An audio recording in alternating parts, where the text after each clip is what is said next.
Brigadir Yosua, yakni Barada Eliezer, Bribka Ricky Rizal, dan Kuat Ma'ruf akan menjalani sidang bersama pada pagi ini. Jaksa penuntut umum juga akan menghadirkan 12 saksi, yakni asisten rumah tangga Sambo hingga sopir ambulans.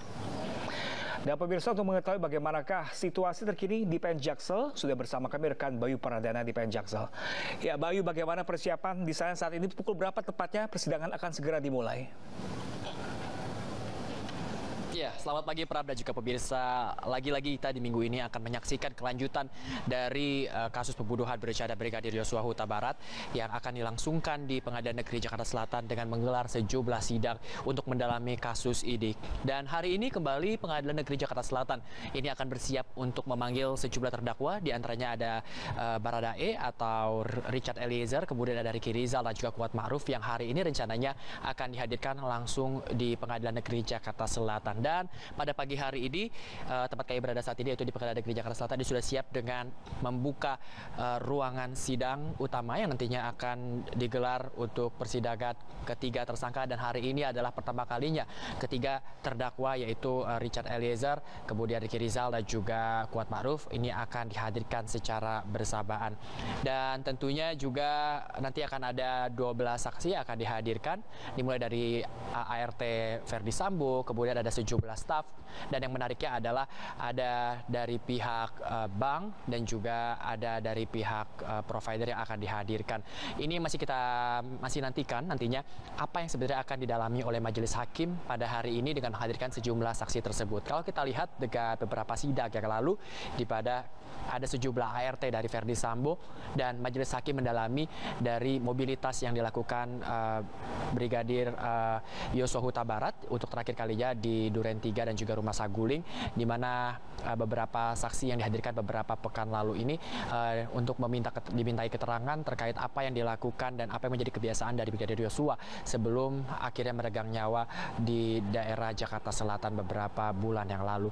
Sementara itu juga kalau kita lihat pada persidangan kali ini ada beberapa jumlah saksi eksternal seperti akan dihadirkan kembali, yaitu operator CCTV yaitu Saudara Afung yang sudah dihadirkan kemarin. Dan yang menariknya kemarin saat dimintai keterangan, Saudara Afung ini menyebut satu nama yang dimana ini ada di transaksi yang didapatkannya dari pergantian DVR CCTV, yaitu adalah Indra Wijaya yang merupakan nama yang ada di rekening yang melakukan transaksi kepada Afung yang juga menyangkut ini tewasnya Brigadir Yosua Huta Barat sejak beberapa bulan lalu. Sementara itu juga selain Afung yang akan dihadirkan pada kali ini adalah sejumlah saksi dari provider telekomunikasi dan juga adanya saksi dari bank swasta. Dan ini yang masih kita belum diketahui apa yang sebenarnya akan didalami oleh majelis hakim. Dan rencananya Pram, terkait pertanyaan Anda tadi, rencananya ini persidangan akan dimulai sekitar pukul 9 atau 10 pagi.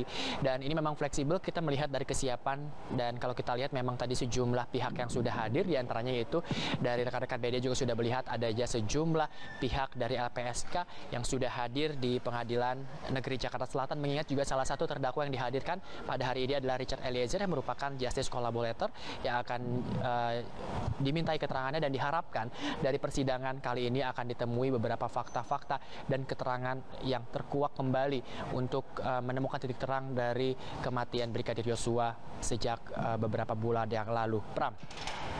Bayu, kalau jalannya persidangan hari ini teknisnya seperti apa? Karena kemarin sempat kuasa hukum dari Barada E ini untuk meminta agar persidangan dipisah. Apakah persidangan nanti akan benar digabungkan atau ada sistem tersendiri? Ya, ini dia Pram yang menarik. Memang ini menjadi pertama kalinya Richard Eliezer ini akan dipertemukan dengan Kuat Ma'ruf dan juga Ricky Rizal dalam persidangan kasus pembunuhan berencana Yosua Huta Barat. Dan Pram, memang benar beberapa waktu yang lalu dari informasi yang kami dapatkan, LPSK ini sudah bersurat kepada majelis hakim untuk meminta agar Richard Eliezer ini bisa dipisah dalam persidangannya, mengingat juga beberapa pertimbangan, yaitu adalah peran Richard Eliezer yang merupakan justice collaborator pada kali ini, dan tentunya memang belum dikabulkan oleh majelis hakim, dan tentunya kita masih melihat apa yang nantinya menjadi rencana dari majelis hakim untuk menggabungkan Richard Eliezer dan juga Kuat Ma'ruf dan juga Ricky Rizal. Pram. Baik, Bayu Pardana, kami akan masih menanti update terbaru dari Anda langsung dari Pengadilan Negeri Jakarta Selatan. Terima kasih rekan Bayu. Ya, pemirsa, selanjutnya kita juga telah terhubung dengan pengacara Ricky Rizal, ada Bapak Erman Umar. Halo, selamat pagi Pak Erman. Ya, selamat pagi Pak.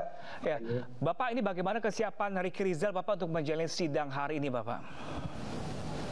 Ya, Ricky Rizal ya siap untuk menjalani sidang hari ini bersama-sama dengan kan ada hari ini digabung katanya kan. Tapi kita juga mendengar pihak saudara terdakwa Eliezer melalui penasihat hukumnya keberatan kalau digabung. Ya, kalau kita sih tidak masalah, terserah bagaimana baiknya. Kalau memang itu yang terbaik ya, karena dia merasa DC, ya kita tidak ada masalah ya. Yang penting Ricky Rizal siap menghadapi persidangan. Oke, ini digabungkan Bapak, apakah nanti dengan 12 saksi yang dihadirkan Bapak sudah mengetahui profil dari mana? Apakah nanti akan memberatkan atau sebaliknya Bapak meringankan rekan Ricky Rizal, klien Anda?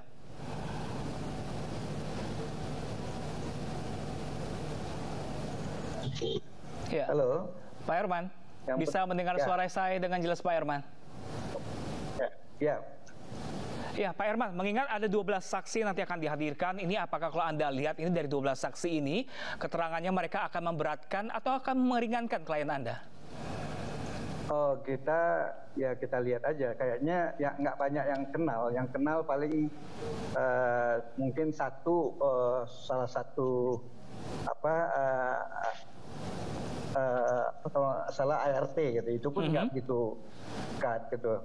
Jadi yang lain nggak kenal. Mungkin ya data saksi-saksi tidak langsung, misalnya masalah provider, mungkin mengecek HP keluar apa tidak, gitu. Kemudian mungkin menyangkut bank. Jadi dia tidak langsung. Tapi kita lihat nanti kalau ada sesuatu hal yang kira-kira tidak tepat ya tentu kita tolak, atau Ricky tentu menolak gitu. Apa yang ya kalau tidak benar ya. Intinya gitu, pokoknya siap Ricky menghadapi persidangan hari ini, termasuk menghadapi keterangan saksi-saksi apakah memberatkan atau meringankan. Gitu, Oke, Pak. Mengingat hanya satu saksi yang dikenal dengan Ricky Rizal, artinya sidang kali ini tidak begitu signifikan Bapak untuk Ricky Rizal klien Anda? Iya, saya merasa begitu ya. Jadi secara tidak langsung saksi-saksi yang lain itu ya tidak langsung. Gitu. Nah, kalau kesiapan dari Ricky Rizal sendiri nanti dikonfrontir langsung dengan rekan Baradae seperti apa Bapak? Ya, kalau saya rasa bukan momennya, bukan saatnya. Dia kalau toh digabung, dia tidak dihadapkan antara masing-masing terdakwa ini. Mereka hanya mengomentari, menanggapi kesaksian yang 12 orang ini gitu. Jadi bukan dihadap-hadapkan atau dikomentari, dihadapkan atau dikonfrontir antara para terdakwa, tidak gitu. Jadi hari ini mendengar 12 saksi ini masing-masing ditanya nanti tanggapan mereka gitu. Nah, jika Anda melihat sidang-sidang sebelumnya, beberapa hal yang bisa disampaikan dalam yang menjadi sorotan pada sidang sebelumnya seperti apa Bapak Erman? Kenapa? Yang bisa Anda sorot dari sidang-sidang sebelumnya yang dilakukan dengan terdakwa Ricky Rizal, apa yang Anda sorot? Ya, saya kira contoh pada saat sidang pertama keluarga korban, ada yang dia tidak tahu, tentu dia tidak tanggapin. Ada yang misalnya adiknya adiknya Joshua menyampaikan keterangan, ya mana yang dia tidak yang tidak tepat ya dia kasih komentar gitu. Kira-kira begitu sih. Oh, jadi sebenarnya kayak kemarin-kemarin pun tidak ada pun juga yang memberatkan atau apa, cuma menyebut aja kenal adiknya. Bapak Erman, kalau melihat dengan adanya penggabungan 3 terdakwa, justice kolaborator dan 2 terdakwa lainnya ini, apakah ini sudah tepat apa belum Pak Erman kalau Anda lihat? Kalau masalah tepatnya tergantung. Kalau yang jelas kepentingan Richard itu wajar dia keberatannya. Tapi kalau menurut saya 2 yang lain nggak ada masalah, itu efisiensi juga gitu. Karena bukan apa-apa, ini perkaranya kan majelisnya sama gitu ya, majelisnya sama. Saya kebetulan turun ya, baru sampai di Indomaret, yang saya turun dulu. Jadi nggak ada masalah kalau bagi saya, nggak ada masalah gitu. Cuma memang kalau bagi saudara Richard, saya juga memahami bahwa dia juga berbeda, dia DC gitu kan, dia akan terganggu. Jadi kita paham gitu. Jadi kalau saya dengan Ricky Rizal, klien saya Ricky Rizal maupun Kuat Marif nggak ada masalah. Jadi sepanjang ya tergantung kita lawyer. Jadi supaya kita konsentrasi penuh melihat dengan banyak itu mana yang memberatkan, mana yang meringankan. Gitu. Oke, Bapak ini nggak khawatir Bapak akan mengamputasi kebenaran dari berbagai keterangan yang akan dikeluarkan nanti? Apa yang enggak ada berat, nggak ada yang kita merasa karena selama ini klien saya si Ricky Rizal sudah merasa menyampaikan sesuatu, nggak ada yang dikhawatirkan, Pak. Nggak ada sesuatu yang dikhawatirkan gitu. Kalau untuk Ricky Rizal ya. Oke, untuk baik. saksi-saksi ini maksudnya, untuk saksi-saksi yang hari ini maksudnya gitu ya. Jadi nggak ada yang dikhawatirkan. Cuma artinya saksi-saksi banyak yang tidak langsung gitu. Oke, jadi artinya dengan penggabungan seperti ini 3 orang terdakwa dihadirkan dan 12 saksi juga dihadirkan, namun hanya 1 orang yang berhubungan dengan Rizal. Artinya pada persidangan hari ini tidak akan merugikan sama sekali klien Anda ya? Ya, memang kita belum tahu di dalam kenyataan kan kita tidak tahu ya. Tapi kan bisa aja ada yang kita lihat BAP-nya ternyata nggak ada yang memberatkan, tetapi di lapangan dalam persidangan bisa juga berbeda. Kalau itu yang terjadi, tentunya Ricky Rizal akan membantah atau menanggapi atau menyatakan itu tidak benar. Kalau ada yang merasa palsu atau fitnah, ya tentu kita mengancam juga, mengingatkan, cabut. Kalau dia nggak cabut, ya kita laporkan fitnahnya, kita laporkan perbuatan fitnahnya, kita laporkan perbuatannya yang bisa ancaman pidana juga kalau tidak benar gitu. Oke, kalau berkaca dari persidangan pekan lalu menampilkan berbagai saksi dari ART juga dan kalian juga ada ART juga nih Pak Herman. Nah ini untuk mengantisipasi mereka berbelit-belit saat menyampaikan kesaksiannya seperti apa nih dari pihak kuasa hukum? Kalau saya duga kebetulan saksi ini kecuali yang Susi ya, Susi yang lalu itu kan ada sesuatu hal kejadian yang di Magelang kan, itu pasti inilah Ricky Rizal tahu. Tapi hari ini Susinya tidak, belum ada jadi saksi, dia hari Rabu nanti. Oleh karena itu yang banyak tahu dia ada fakta di Magelang yang katanya pelecehan kan. Nah, tapi hari ini tidak. Jadi yang hari ini ada ART yang tidak yang di Saguling tapi tidak tahu persoalan gitu. Jadi hanya mengetahui mengurus rumah tangga di Saguling gitu. Jadi tidak ada yang signifikan gitu. Kalau menurut yang kita lihat, kecuali nggak tahu lah. Tahu dalam fakta persidangan ngomong yang nggak benar atau apa gitu ya. Nah, tapi kita Ricky akan menolak. Itu akan menyatakan itu tidak benar. Itu kira-kira. Oke, Pak Herman, kalau sebagai kuasa hukum seberapa penting nanti ini jalan persidangan nanti untuk klien Anda Ricky Rizal? Kalau setiap persidangan namanya ini kan udah menjadi saksi-saksi dari jaksa. Jaksa itu kan penuntut umum yang membawa persoalan ini. Jadi ada tahapan-tahapannya. Dimulai dengan mungkin dia nggak butuh berhubungan. Nanti kan berlanjut pada yang vital, yang betul-betul fakta yang berhubungan gitu. Jadi kita memang akan tetap konsentrasi, tidak mau lengah terhadap semua saksi-saksi maupun bukti-bukti yang akan ditampilkan nanti. Oke, kalau melihat dari adanya kemarin ada saksi yang berbelit-belit, ada 2 saksi, Kodir dan juga Susi, ini juga saat ini juga nanti ada ART, driver juga ada, artinya relasi masih sangat kuat, masih sangat kental di sana. Kalau mungkin nggak, kalau menurut Ansri, yakin nggak nanti mereka akan bersaksi secara jujur atau bahkan sebaliknya? Ya, nanti kita khawatir menduga-duga, kita lihat aja, kita berharap mereka jujur. Kalau memang nggak jujur ya pasti kita juga akan memperingatkan, minta hakim menegur mereka. Kalau masih ngeyel ya tentu kita minta supaya dia diproses gitu kan, diproses membuat fitnah gitu, laporan fitnah gitu kan, itu juga bisa terancam hukuman gitu.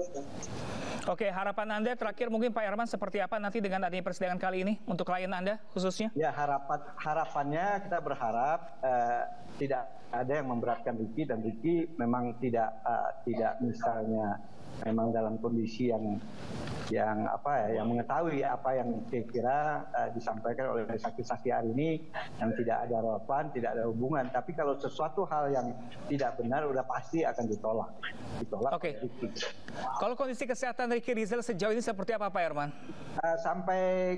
Sampai malam tadi komunikasi masih bagus. Nggak tahu hari ini belum sejak ada komunikasi malam. Sampai pagi ini belum tahu, belum ada komunikasi, Pak. Oke, Pak Herman. Pak Herman, ini sudah masuk pekan keempat, ini apa yang Anda tanamkan ke Ricky Rizal saat menjalani persidangan agar mentalnya kuat seperti apa, Pak Herman? Ya sebenarnya kalau dilihat mental yang paling berat pada saat kemarin, ketemu sama keluarga Joshua, ketemu sama keluarga yang artinya korban, ketemu dengan perasaan keluarga yang masih sakit gitu kan, masih bagaimana mereka masih sedih gitu. Itu yang lebih berat. Itu pun dihadapin dengan elegan gitu. Artinya ya dihadapin karena memang faktanya mereka Ricky Rizal ya memang mengetahui ada kejadian, ada fakta, walaupun dia diseret juga dianggap sebagai terdakwa, tapi karena dia posisinya yang pernah menolak gitu, yang tidak melakukan apa-apa gitu, cuma tidak berdaya aja, tidak berdaya waktu disuruh panggil Eliezer gitu ya, karena kondisi Sambo yang lagi marah gitu. Itu aja. Ya kemarin klien Anda juga hari ini ya. Iya, kemarin klien Anda juga sempat melayangkan permohonan maafnya kepada kedua orang tua Brigadir Yosua. Ini tanggapan Anda seperti apa, Pak Herman?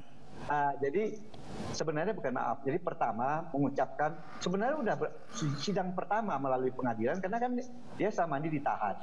Jadi waktu pertama mengucapkan duka cita itu adalah pada saat sidang pertama. Waktu baca dakwaan itu udah mengucapkan duka cita yang dalam kepada keluarga Joshua gitu kan melalui di persidangan. Pada saat tampil udah berhadapan, ya juga udah diucapkan, malah saya sidang pertama sebelum dibuka sidang, sebelum saksi diperiksa, udah mengusulkan kepada majelis hakim bahwa Ricky Rizal akan menyampaikan sesuatu. Intinya menyampaikan sesuatu itu adalah pertama mengucapkan duka cita langsung, karena bagaimanapun ini bertatap mata langsung dengan orang tua dan keluarga besar. Dan pacar adiknya si Joshua almarhum. Kemudian dia mengucapkan kata maaf, permohonan maaf atas ketidakberdayaan dia mencegah kejadian. Jadi bukan minta maaf atas dia udah bersalah, tidak mampu, tidak berdaya mencegah, tidak bisa mencegah kejadian terjadi. Itu permohonan maafnya. Oke, baik Pak Herman Umar. Pak Herman, ini Ricky Rizal 4 kali menjalani persidangan pada hari ini. Ini kalau Anda lihat ini kedepannya apakah potensi untuk bebas dari hukuman apakah besar, apa kecil, seperti apa Pak Herman kalau Anda lihat? Kalau sekarang belum bisa kita ini masih awal gitu, masih belum ada hubungan langsung. Nah, mungkin kalau sudah di pertengahan nanti baru kita bisa analisa. Kalau sekarang takutnya terlalu ini kita. Jadi kita anggap aja masih 50-50. 50-50 kita berharap ini bisa bebas. Tapi kalau makanya 50-50 lah. Jadi nggak bisa kita bilang, takutnya bisa banyak perbedaan sikap jaksa sama hakim dibandingkan dengan kita, tentu beda ya. Tapi kalau menurut saya, jaksa kalau ternyata bahwa fakta itu tidak bisa dan benar bahwa si Eliezer bahwa tidak berdaya dan tidak ada peran, jaksa pun sebagai penuntut umum, sebagai penegak hukum harus berani juga menuntut bebas. Jadi jangan memaksakan diri kalau memang ternyata kuat, tidak ada mens rea, tidak ada niat jahat untuk ikut membantu. Kalau baik. Ada itu harusnya jaksa pun harus berani menyatakan sikap, menuntut bebas. Itu harapan kita kalau memang itu yang fakta yang terungkap nanti. Oke, baik Pak Herman Umar, kita tahan sebentar Pak Herman Umar karena kita harus break sebentar untuk sesaat lagi. Dan pemirsa tetaplah bersama kami, breaking news akan segera kembali untuk Anda.